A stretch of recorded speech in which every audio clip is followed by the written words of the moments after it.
dengerin baik-baik. Berita acara sumpah dibekukan, oke, tidak berarti tidak bisa menangani klien. Yang namanya tanda tangan kuasa boleh, pendampingan di kepolisian boleh, pendampingan di kejaksaan boleh, pendampingan di KPK boleh. Pembekuan dimaksud adalah persidangan di pengadilan. Oke, persidangan di pengadilan ini berdasarkan pembekuan sumpah profesi advokat, berita acara sumpah itu tidak automatically berlaku permanen. Begitu besok kami daftar tun, maka sebelum ada putusan inkra, itu masih berlaku, bos. Beliau bilang, bang, aku tadi ada sedikit agak ribut itu di pengadilan. Saya bilang, kenapa, Dinda? Iya, kan saya kan gak ikut sidang, bang. Saya cuma duduk di ruang tunggu, di kursi pengunjung. Tiba-tiba pihak dari penggugat ini ribut terus. Saya tahu Adinda Firdaus itu bukan kuasa hukum dari Pak Aguan, dia itu kuasa hukum dari kepala desa. Dan dia datang di situ karena tim dia lagi bersidang. Jadi nggak ada masalah sebenarnya. Tapi saya tahu lah, yang menggugat itu kan saya tahu orang-orangnya juga. Nah, karena mereka sering menggugat ya yang Pak Jokowi, yang lima, itu hak mereka lah ya. Tapi paling tidak menurut saya perlu dijelaskan juga, inilah kelemahan para lawyer ini. Senang kawannya bermasalah. Kan saya bilang, Ikatan Dokter Indonesia, Ikatan Bidan Indonesia, Ikatan Hakim Indonesia, lihat aja. Mereka profesional gitu. Jadi saya yakin misalnya ketika 3 hakim, 1 ketua, 2 anggota majelis, itu saya laporkan. Saya yakin secara internal mereka diperiksa. Tapi di luar mereka harus kompak. Nah, harusnya kita tidak begitu. Maaf, harusnya kita begitu. Ketika kita di luaran diganggu, kita harus bersatu. Di dalam kita perbaiki. Nah, jadi menurut saya dia kan sudah duduk di situ.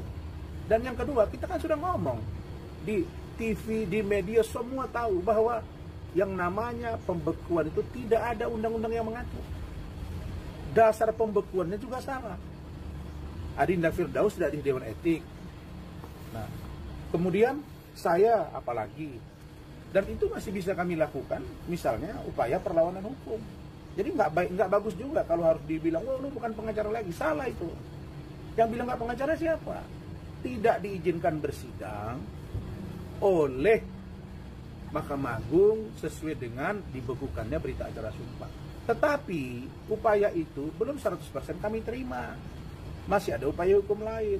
Dan ada waktunya kami akan melakukan itu. Nah, jadi tidak usahlah saling merasa ini merasa itu. Saya pikir sudahlah urusan Adinda Firdaus, dia datang, ya biarin aja. Kecuali dia duduk di kursi itu, dia ngotot, dia juga saya dia berdiri juga di situ kok. Tiba-tiba naik ya Hotman apa. Hotman ini, tadi saya bilang sama klien, kalau bahasa kami di Medan pantang tak top ini. PTT, pantang tak top, pantang tidak top. Seolah-olah melawan Ahok biar nampak jago, melawan Firdaus biar nampak jago, melawan Rasman biar nampak jago, melawan Rocky Gerung biar nampak jago. Dia nggak tahu orang mencibir dia gitu. Kenapa? Karena hanya dia yang saya tengok orang senantiasa suka berantem sama orang, tanpa orang itu tidak ada masalah dengan, tanpa orang itu bermasalah sama dia. Orang nggak ada masalah, kenapa diganggu gitu. Nah, jadi saya kira ini kan cara dia, bukan malah dia koreksi diri. Kenapa saya sakit udah begini? Kenapa Tuhan membuat dia sakit di depan para wartawan, di depan kami semua, sehingga itu membuat dia sangat malu. Dan saya yakin dia malu, tetapi mencoba membranding bahwa dia seolah-olah sehat. Mana bisa sehat?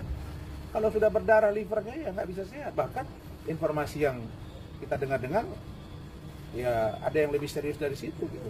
Tapi saya tidak mau sebutlah penyakitnya apa. Kalau itu benar ya saya kira, kalau itu benar informasi sakit tentang diri dia itu di luar liver itu, saya kira dia harus, menurut saya, lebih mendekatkan diri ke Tuhan. Jangan malah cari musuh dengan para warga masyarakat Indonesia dengan berbagai kalangan. Begitu. Tapi melihat mungkin ada tanggapan bahwa dia nggak mau damai sama abang, gimana? Yang minta damai siapa? Saya tidak pernah minta damai sama dia. Dari dulu saya nggak pernah minta damai. Yang pertama kali dulu Iklim Hakim lewat pengacaranya Faris, bang gini, silakan aja Dinda ngomong, dibilang saya. Kemarin itu tim saya, Saudara Bang Sanjaya, saya nggak ada persetujuan, tiba-tiba dia nyeletuk begitu. Dan itu pun sudah saya ingatkan Adinda, itu salah lihat tuh Hotman, bang kan niat saya baik, udah nggak usah sama Hotman ini nggak perlu niat baik. Karena ini orang memang suka soal siapa yang mau minta damai sama dia. Kalau saya minta damai sama dia dari awal proses hukum ini, saya sudah punya cara dan saya tahu bisa mendatangi siapa untuk mendekatkan dia. Tapi saya tidak lakukan karena menurut saya tidak penting dan saya harus hadapi dia dan saya harus menang melawan dia. Itu sikap saya. Dan dia sudah 2 kali sakit, itu buktikan bahwa dia nggak kuat menghadapi kita. Gitu. Semua orang dia lawan. Siapa sih nggak dia lawan? Bang Hotman Sitompul, Bang Murakarta, Bang Partahi, almarhum Tommy Sihotak, bahkan Bang Oto Hasibuan. Semua dia rendahkan. Bang Ruhut Sitompul, Bang Henry Osodiningrat. Saya punya rekam jejak semua. Tapi yang fight sampai 3 tahun itu Rasman. Dan saya disupport oleh abang-abang senior saya ini. Kenapa? Karena ini orang sombong dan harus kita lawan. Begitu. Oke, Bang, balik lagi ke Firdaus yang lagi viral lagi nih, Bang. Abang menyayangkan lagi nggak sih dia maksudnya berbuat seperti itu lagi di dalam ruang persidangan? Saya lihat dia nggak melakukan yang berat. Dia kan duduk di situ. Lalu kemudian ditunjuk-tunjuk. Lalu kemudian dia ada apa? Cuma itu doang. Ya janganlah begitu. Itu maksud saya, Anda terancam profesi advokat Anda sekarang. Bayangkan kalau ini misalnya diberlakukan secara umum nanti. Berita acara sumpah yang mana-mana. Seketika ada pengacara yang ribut dengan hakim. Mereka tinggal kontak, di mana PT-nya, diambil datanya, disumpah di mana, udah bekukan. Ini berbahaya. Jangan Anda senang. Kalau saya, wallahi ini Allah yang Maha Kaya, Allah merezeki saya dan menambah kemuliaan untuk menambah pendapatan saya, istri dan anak-anak saya. Saya sudah ada dikasih Allah. Jadi kalau dia mengatakan, oh Rasman itu membiayai bini-bininya, Hotman, kau belum tahu saya. Jadi kau tidak tahu pendapatan saya, keuangan saya. Salah orang kau. Salah orang. Dan Firdaus itu, menurut saya dia ngomong kehidupan dia apa begini, ya. Dia juga, saya dapat informasi saya, dia juga cukup mampu, orang tuanya juga punya ekonomi yang mapan. Dan dibilang pulang kampung, dia orangnya di Jakarta, yang pulang kampung itu Hotman ke Lagu Boti sana. Gitu. Begitu. Bang, soal Bang Hotman menyindir gaya bahasa Inggrisnya Firdaus gimana, Bang? Ya, saya mana ngerti lah itu kan. Bahasa Inggris Firdaus dia bilang dia bahasa Inggris apa? Ala apa? Dia bilang ala apa bahasa Inggris dia? Firdaus. Dia bilang saya bahasa Inggris saya itu ala gaya Jawa atau gaya Iya, apa? kejawaan katanya. Kejawen gitu ya? Iya, kejawen. Bahasa Inggris kejawen. Dia bilang bahasa Inggris kejawen. Ya sudah, kalau begitu menurut dia bahasa Inggris kejawen, ya jangan tanya saya lah. Kalau udah urusan itu kan urusan Adinda Firdaus. Tapi Firdaus itu punya akal 1000 juga kan. Kalau diajak ngobrol dia aja ada celah dia menjawab, sehingga jadi lucu. Ya saya juga dengar begini, ya mungkin saja dia pancing. Saya yakin dia memancing Hotman itu. Supaya dia ngomong bahasa Inggris gini-gini. Betul lah teriak-teriak kawan ini kan. Ya dia jawab, biasanya bahasa Inggris saya memang begini modelnya kata dia. Itu selesai. Sama dengan Hotman bahasa Indonesia. Nah, kepada yang mulia, oleh karena, kan begitu kan. Kira-kira bahasa Indonesia gimana sih menyebutnya?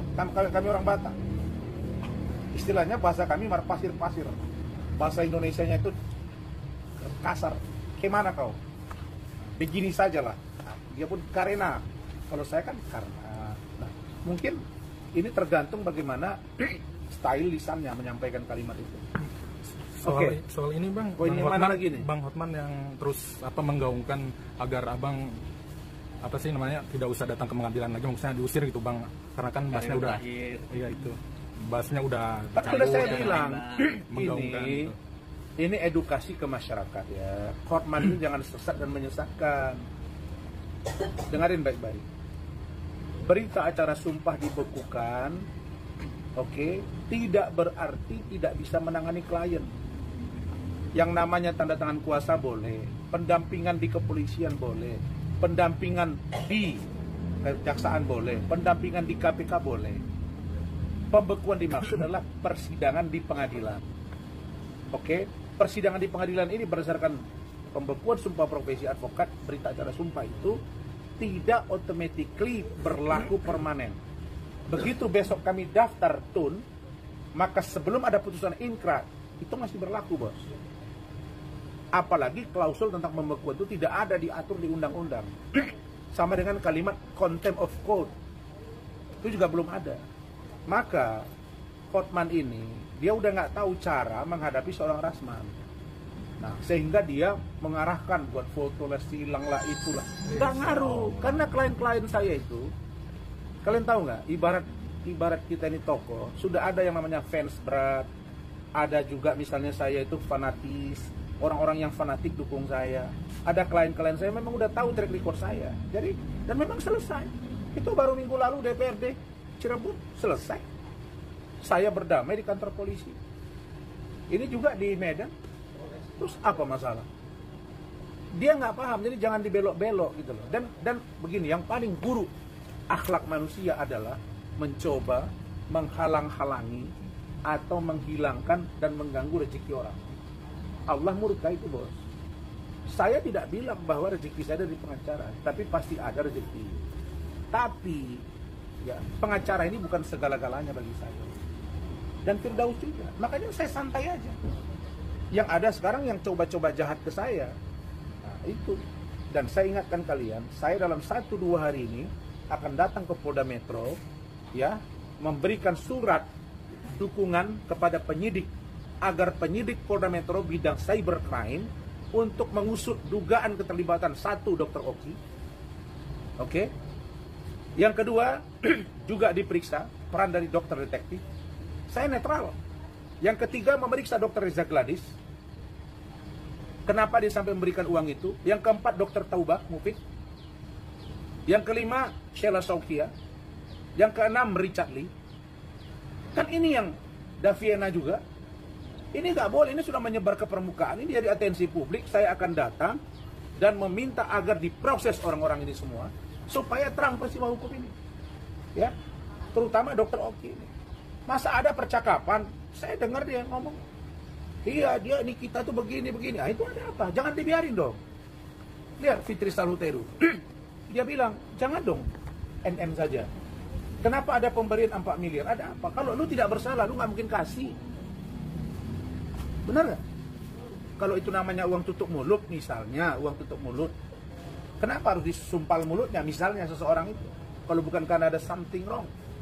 Terus kenapa ada dokter yang berperan begini-begini? Makanya saya bilang, sekaranglah saatnya untuk bersih-bersih dan semua penegak hukum bergerak, termasuk BP POM, untuk mengcross-check semua klinik kecantikan. Itu di Aceh, di Biren juga perlu diperiksa itu. Vende Klinik. Ya, Vende Klinik. Namanya di sana dokter, siapa nama dokternya? Vera Ayuning Tias. Ya, dia juga punya klinik. Itu juga mantan klien saya. Saya minta, itu juga harus diperiksa. Jangan sampai di Jakarta ini dianggap ada masalah terus diproses, tahu-tahu di daerah ada masalah. Harus diperiksa juga. MF Klinik Surabaya juga harus diperiksa. Heni Sagara juga, kan somasi-somasi ini harus diperiksa semua. Nggak bisa. Ini waktunya. Dan saya akan datang khusus ke penyidik untuk memberikan dukungan agar diperiksa orang-orang ini.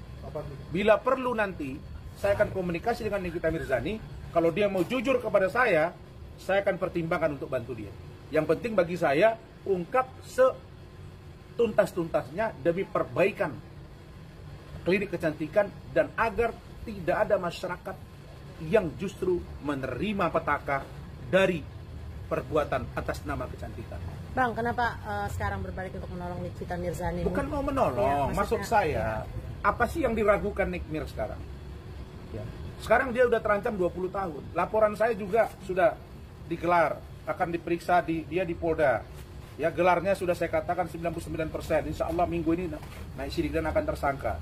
Ya, itu akan jalan. Kita akan ngomong lah. Saya akan bicara. Apa sih yang harus kamu tutup NM? Ya, cerita di luaran begini-begini. Toh sekarang juga kamu gak dilihat kok. Makanya hebat Fitri Salhuteru itu. Begitu dia ditahan oleh kejaksaan, sidang, tiap sidang ada Fitri. Sekarang di mana Oki? Mana teman-temannya yang selama ini muji-muji dia? Nggak nampak tuh. Malah dia bilang, gua nggak tahu apa-apa, gua nggak terima. Dulu ngomongnya ke saya juga begitu. Tak ngomongnya ke saya, bang, seumur hidup kita kontrak ya bang. Mulut manis begini, hei, Oki, kau akan saya kejar sampai saya dapat kepastian bahwa kau bersalah atau tidak. Tapi rekamanmu akan saya kejar agar dapat peranmu seperti apa di kasus ini. Begitu juga dengan Heni Purnamasari. Begitu juga dengan Vende Klinik. Ini akan saya kejar. Begitu juga dengan Reza Gladys. Saya nggak ada urusan. Saya yang penting bagi saya kasus ini tuntas. Jangan menghukum satu orang atau dua orang. Kalau yang lain memang menjadi pelaku dari kejahatan.